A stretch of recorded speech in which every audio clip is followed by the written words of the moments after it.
Diamond Mela at Sri Kumaran தங்க மாளிகை. Sun pictures கலாநிதி மாறன் பெருமையுடன் வழங்கும் தனுஷ் நடித்து இயக்கும் ராயன் ஜூலை 26 முதல் உலகமெங்கும். காஞ்சிபுரம் பச்சைய பார்சல்ஸ், சென்னை, காஞ்சிபுரம், வெள்ளூர், திருவண்ணாமலை. ஒரு ஆரஞ்சு கலர்ல பஞ்சு மிட்டாயை பார்க்கும்போது அந்த இடத்துல யாருமே டை போட்டிருக்காங்களா இல்ல அப்ரூவ்டு அடிட்டிவ் போட்டிருக்காங்களான்னு யோசிக்க மாட்டாங்க. அங்க வர்றதான் ப்ராப்ளம். எல்லா ஸ்நாக்ஸுமே கார்ப் பேஸ்டா இருக்கும், முக்காவாசி ஃப்ரைடா இருக்கும். இதனால வரக்கூடிய untoward effects, heart attack risk, stroke risk. எல்லாருமே என்ன நினைச்சுக்கிறாங்க, கேன்சர்னா வந்து ஒரு குடும்பத்துல இருந்து அடுத்த ஜெனரேஷனுக்கு வர்றது மட்டும்தான் கேன்சர் நினைக்கிறாங்க. பட் இப்ப பாத்தீங்கன்னா ஸ்டேஜ் 3 ஸ்டேஜ் 4 அட்வான்ஸ் ஸ்டேஜ்ல வரும்போது கியூர் ரேட்ஸ் ரொம்ப கம்மி. இந்தியாவில் கியூர் ரேட்ஸ் கம்மியா இருக்க ரீசனே, கேன்சர்னா தப்பு பண்ணாதான் வரும், கேன்சர்னா ஸ்மோக் பண்றவங்களுக்கு வரும், கேன்சர்னா ஃபேமிலியில வரும். இந்த கான்செப்ட் இருக்க வரைக்கும் ரொம்ப கஷ்டம். இவங்களுக்குலாம் அதிக சான்ஸ் இருக்கு, யாருக்கு வேணா வரலாம். எல்லாத்துக்கும் முன்னாடி மூணாவது கிருமிகளால வர்றது. கிருமிகளால வந்து சில கேன்சர்ஸ் வரலாம். கலாடா நேயர்களுக்கு வணக்கம். இன்னைக்கு நம்ம கூட டாக்டர் விஜயலட்சுமி இருக்காங்க, அவங்களோட தான் பேச போறோம். வணக்கம் டாக்டர். வணக்கம். பல வருஷமா இந்த கலர்ஃபுல் ஃபுட்ஸை பார்த்தாலே ஒரு மாதிரி அட்ராக்ட் ஆயிடுவோம். இந்த சரமா தொங்கும் தெரியும், சிப்ஸு அது இதுன்னு நிறைய ஐ திங்க் அவைலபிலிட்டி ஜாஸ்தி ஆயிடுச்சு. அண்ட் ரொம்ப சிம்பிளாக காஸ்ட் 5 ரூபா 10 ரூபாயில் கிடைக்கிறதுனால அது ரொம்ப நிறைய பேர் வந்து அதை கன்சியூம் பண்ண ஆரம்பிச்சிட்டாங்க இல்லையா? ஸோ இந்த மாதிரியான ஸ்நாக்கிங் ஹேபிட்ஸ் ஹெல்த் எப்படி எஃபெக்ட் பண்ணும்? ஸோ இது ரெண்டு வகையாக பிரிச்சுக்கலாம். ஃபஸ்ட்டு ஸ்நாக்கிங் ப்ராப்ளம், இன்னொன்று ஃபுட் அடிட்டிவ்ஸ். ஃபுட் அடிட்டிவ்ஸ்னால் ஃபுட்டோட ஃப்ளேவரையும் கலரையும் மாற்றுறதுக்காக போடுறது. இந்த அடிட்டிவ்ஸ் பார்த்தீங்கன்னா it's actually regulated, government regulation norms கொடுத்து இதெல்லாம் கொடுக்கணும் அப்படின்னு போட்டிருக்கு. பட் நம்ம ஊரில் ஒரு அன்ஆர்கனைஸ் செக்டர் ரொம்ப பெருசு. ஸோ யூஸ்வலாக இருக்க ஆர்கனைஸ்ட் எஃப்எஸ்ஐ அப்ரூவல் வாங்கிட்டு வர ஒரு குரூப் இருந்தாலும் அன்ஆர்கனைஸ் செக்டர் ரொம்ப பெருசு. ஸோ அந்த இடங்களில் இந்த அன்ஆத்தரைஸ்ட் ஃபுட் அடிட்டிவ்ஸ், சில இதெல்லாம் டைஸாக இருக்கும், இண்டஸ்ட்ரியல் டைஸ்லாம் நிறைய யூஸ் ஆகும். பட் நீங்கள் ரோட்டில் போகும்போது ஒரு குழந்தை ஒரு ஆரஞ்சு கலரில் ஒரு மிட்டாயோ ஒரு பஞ்சு மிட்டாயோ பார்க்கும்போது அந்த இடத்துல யாருமே இது வந்து அப்ரூவ்டு டை போட்டிருக்காங்களா இல்லை அப்ரூவ்டு அடிட்டிவ் போட்டிருக்காங்களான்னு யோசிக்க மாட்டாங்க. அங்கே வர்றதான் problem. So food colouring agents கம்ப்ளீட்டாக it has to be regulated. அந்த ரெகுலேஷனுக்குள்ளே வர்றதை மட்டும்தான் யூஸ் பண்ணணும். ஸோ நம்ம ஏதாவது கலர்ட் ஃபுட் எடுத்தோம்னா நம்ம அந்த பேக்கேஜை எடுத்து திருப்பி பார்க்கணும். ஸோ கவர்மெண்ட் கைட்லைன்ஸ் பிரகாரம் அப்ரூவல் இருக்கா, அப்ரூவ்டு மட்டும்தான் யூஸ் பண்ணுறாங்களாங்கிறது ஃபஸ்ட்டு பார்க்கணும். அப்படி இல்லைன்னா கண்டிப்பாக எடுக்கவே கூடாது. ஸோ கலர்ட் ஃபுட் எதுவுமே ஜஸ்ட் லைக் தட் எடுக்கக்கூடாது. ஸோ இதுக்கப்புறம் வந்து அந்த ஸ்நாக்கிங் பற்றி சொன்னீங்க. Next come snacking. ஸ்நாக்கிங் பார்த்தீங்கன்னா ஒரு ஹெல்த்தியாக ஒரு மீல் எப்படி இருக்கணும், ஒரு வேண்டிய அளவுக்கு கார்போஹைட்ரேட், அதாவது மாவு சத்து, புரத சத்து, ஃபைபர், இந்த காம்பினேஷன் இருக்கணும். இதில் நிறைய மைக்ரோ நியூட்ரியன்ட் இருக்கணும். பட் வித் டைம் என்ன ஆச்சு, எதோட ஷெல்ஃப் லைஃப் ஈஸியாக இருக்கும், எது வந்து கிரேவிங் கொடுக்கும், இந்த கார்போஹைட்ரேட் பேஸ். ஏன்னா அது சீப்பாகவும் இருக்குது, அதை வந்து ஃப்ரை பண்ண முடியும், உங்களுக்கு அடிட்டிவாகவும் இருக்குது, நிறையவும் சாப்பிட முடியுது. ஸோ நீங்கள் பார்த்தீங்கன்னா எல்லா ஸ்நாக்ஸுமே கார்ப் பேஸ்டாக இருக்கும், முக்கால்வாசி ஃப்ரைடாக இருக்கும். ஸோ இப்போ என்ன ஆகும், இதனால் என்ன வருது, ஒன்று வெயிட் கெயின், இன்னொன்று வேண்டிய நியூட்ரிஷன் உடம்புக்கு கிடைக்கிறதில்ல, ப்ரோட்டீன் குறைஞ்சி போது, ஃபைபர் கிடைக்கிறதில்ல, இது இல்லாமல் இன்டைரக்டாக வெயிட் கெயின். மூணாவது அது யூஸ் பண்ணுற ஆயில், அடிட்டிவ்ஸ், இது எல்லாமே திருப்பி யூஸ் பண்ணும்போது இதனால் வரக்கூடிய untoward effects, heart attack risk, stroke risk, weight gain risk, cancer risk எல்லாமே இன்க்ரீஸ் ஆகும். கேன்சரா? கேன்சர் வந்து எல்லாருமே என்ன நினச்சிக்கிறாங்க, கேன்சர்னா வந்து ஒரு குடும்பத்துல இருந்து அடுத்த ஜெனரேஷனுக்கு வர்றது மட்டும்தான் கேன்சர் நினைக்கிறாங்க. In fact it is becoming a tab. எனக்கு கேன்சருக்கு நான் வெளியே சொல்ல மாட்டேன்னு யோசிக்கிறாங்க. பட் இப்போ பார்த்தீங்கன்னா ஹெரிட்ரி கேன்சர் ஒரு ஸ்மால் பர்சன்டேஜ் தான். உலக அளவில் இப்போ கேன்சர் வந்து என்விரான்மெண்டல் ஃபேக்டர்ஸில் தான் அதிகம் வருது. ஸ்நாக்ஸ் சாப்பிட்டா கேன்சர் வருமா? வருஷக்கணக்கில் அதையே சாப்பிட்டா வரும். ஸோ என்றைக்கோ ஒரு நாள் சாப்பிட்றதுனால யாருக்கும் எதுவும் வரப்போகிறதில்ல. நீங்கள் யோசிச்சு பாருங்கள், டெய்லி நீங்கள் வந்து ரோட் சைடில் இருக்க ஒரு ரோட் சைடில் இருக்க இடத்துல ஒரு ஃப்ரைட் ரைஸையும் ஒரு சிக்கன் ஃப்ரையுமே சாப்பிட்டுட்டு வரீங்க. இதையே உங்கள் மெயின் டயட்டாக ஒரு 5 வருஷம் 6 வருஷம் வச்சிங்கன்னா உங்களுக்கு பை 10 years டைம் கேன்சர் வர ரிஸ்க் ரொம்ப ஹையராக இருக்கும். ஸோ நீங்கள் இது எப்போவாச்சும் சாப்பிட்றதுல எந்த ஆபத்தும் இல்லை. But it should not become you main meal. So main meal வந்து நீங்கள் காலையில் இட்லி சாம்பார் சாப்பிட்றது, மத்தியானம் ஒரு கூட்டு பொரியலோடு சாப்பிட்றது உங்கள் மெயின் மீலாக இருக்கணும்.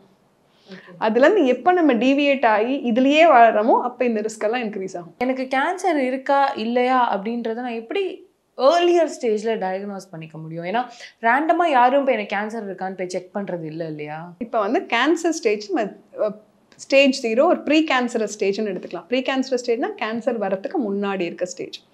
இந்த ஸ்டேஜில் கண்டுபிடிக்கும் போது நம்ம அவங்க வராமையே தடுக்க முடியும். இது முக்கியமாக எந்த கேன்சர்ஸ்க்கெலாம் பார்ப்போம், இந்த சர்வைக்கல் கேன்சருக்கு முக்கியமாக விமனை பொறுத்த வரைக்கும் நம்ம ஊரில் தான் நிறைய சர்வைக்கல் கேன்சர் பார்க்குறோம். இதுக்கு நல்ல ஸ்க்ரீனிங் மெத்தட் இருக்குது. ஸோ நீங்கள் வந்து ஒரு 35 வயசுக்கு மேலே ஆகிடுச்சு, 30 இயர்ஸ்க்கு மேலேயே இப்போ சொல்கிறோம், 30 இயர்ஸ்க்கு மேலே மேரிட் விமனாக இருந்தால் ஒரு பேப்ஸ்மியர் எடுக்கணும். பேப்ஸ்மியரில் உங்களுக்கு ஹெச்பிவின்னு ஒரு கிருமி இருக்கா அப்படின்னு பார்ப்பாங்க, ஏதாவது சேஞ்ச் இருக்கான்னு பார்ப்பாங்க. இருந்ததுன்னா அவங்கள ஃபாலோஅப்பில் வச்சுப்பாங்க, இல்லை ஒரு சின்ன ப்ரொசீஜர் பண்ணுவாங்க. அது இட் வில் ப்ரிவென்டட் கம்ப்ளீட்லி. ஏன்னா சர்வைக்கல் கேன்சர் நீங்கள் வெஸ்டர்ன் வேர்ல்டில் ஆல்மோஸ்ட் ஒழிச்சிட்டாங்க வேக்சின் கொடுத்து. நம்ம ஊரில் இன்னும் வேக்சின் கொடுக்க ஆரம்பிக்கலாம். இப்போ 10-11 வயசு பிள்ளைகளுக்கு எல்லாருக்கும் கொடுத்தோம்னா ஒரு 10 வருஷத்தில் குறைஞ்சிரும். நம்ம இன்னும் கொடுக்கவே ஆரம்பிக்கல. ஸோ நம்ம என்ன பண்ண முடியும், 30 வயசுக்கு மேலே ஆச்சு, கல்யாணம் ஆயிருந்தோம்னா ஒரு பேப்ஸ்மியர் எடுக்க முடியும். அப்போ நம்ம ஏர்லியராக கண்டுபிடிக்கலாம். ஸோ இந்த மாதிரி ஸ்க்ரீனிங் ஃபெசிலிட்டி சில கேன்சர்ஸ்க்கு தான் இருக்குது, எல்லாத்துக்கும் சொல்ல முடியாது. நெக்ஸ்ட் பிரஸ்ட் கேன்சர் எடுத்துக்கோங்க.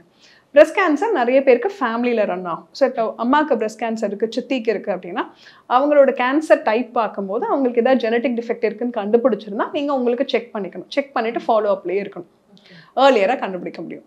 ஸோ இதில் வந்து பார்த்தீங்கன்னா வரத்துக்கு முன்னாடி ஏர்லியர் ஸ்டேஜ் இல்லை கொஞ்சம் ஏர்லியர் ஸ்டேஜ்னால் வந்த உடனே இல்லை ஃபஸ்ட் ஸ்டேஜ் செகண்ட் ஸ்டேஜில் கண்டுபிடிக்கும் போது cure rates are very high. But இதுவே ஸ்டேஜ் 3 ஸ்டேஜ் 4 அட்வான்ஸ் ஸ்டேஜில் வரும்போது க்யூர் ரேட்ஸ் ரொம்ப கம்மி. இந்தியாவில் க்யூர் ரேட்ஸ் கம்மியாக இருக்க ரீசனே people don't come for treatment. ட்ரீட்மெண்ட்டுக்கு வர மாட்டாங்களா?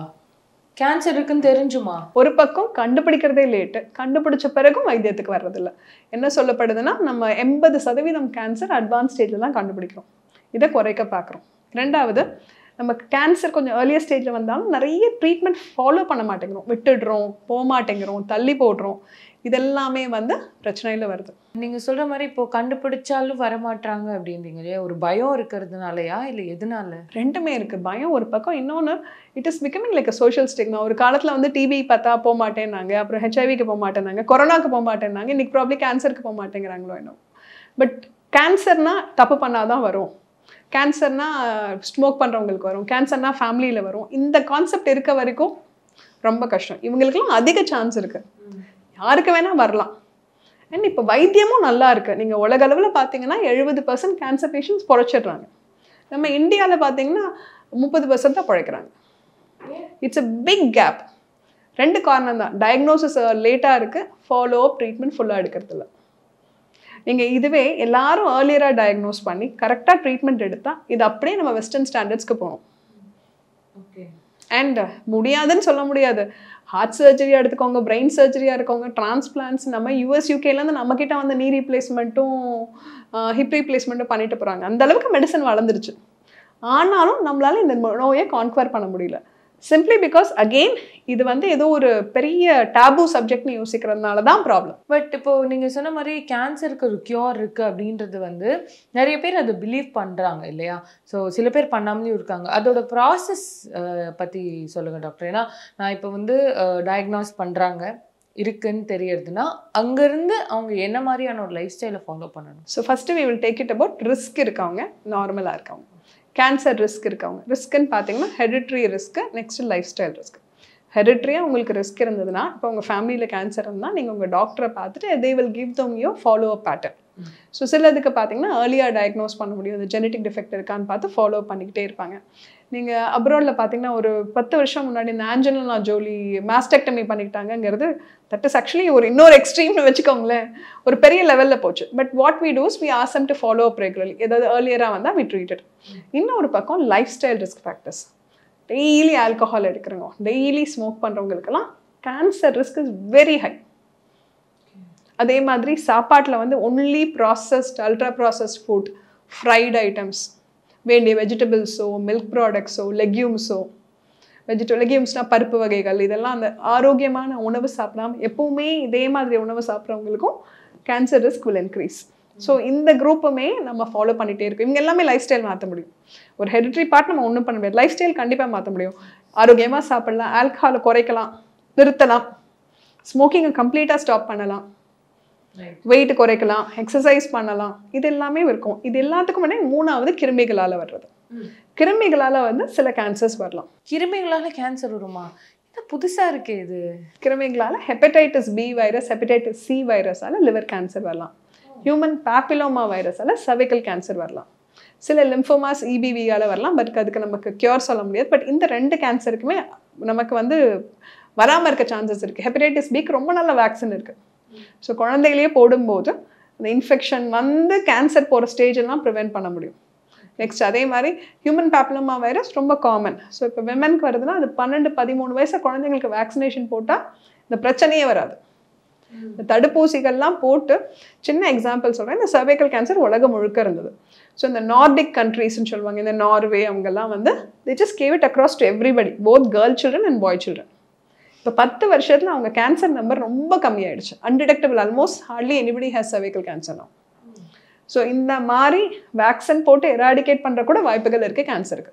கேன்சரை பற்றி நிறைய விஷயங்கள் பேசுனீங்க. But coming back to the question, snacks, அந்த ஸ்நாக்கிங் ஹேபிட்டில் நீங்கள் சொன்னீங்க ஓகே இதெல்லாம் வந்து செக் பண்ணணும். பட் ஏதாவது ஒரு ஸ்நாக்காவது ஹெல்த்தியாக இருக்குமா மேம்?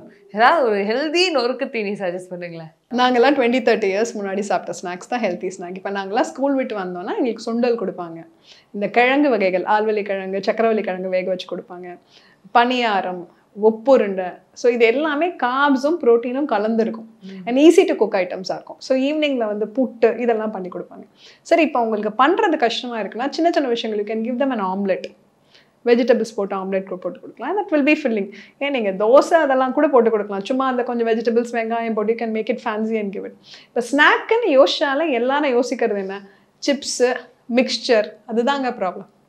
சிப்ஸு மிக்சர்லாம் அக்கேஷனலாக சாப்பிட்ற ஐட்டம், டெய்லி ஈவினிங் சாப்பிட்றது கண்டிப்பாக கிடையாது. இல்லைனா ரெடிமேட் நூடுல்ஸ் இதெல்லாம் தான் இப்போதைக்கு ஸ்நாக்குன்னு யோசிக்கிறாங்க. பட் பிரெட் இருக்குது, பிரெட்டை வாங்கி நீங்கள் கொஞ்சம் வெஜிடபிள் போட்டு ஃப்ரை பண்ணி கொடுக்கலாம். சரி, பாஸ்தா பிரச்சனை கிடையாது. பட் வீட்டில் செஞ்சுருங்க. அந்த பாஸ்தானாலே என்ன பண்ணுறாங்க, வெறும் சீஸை போட்டு செய்கிறது தான். பாஸ்தாவில் add some vegetables, add some chicken. It's a wholesome meal.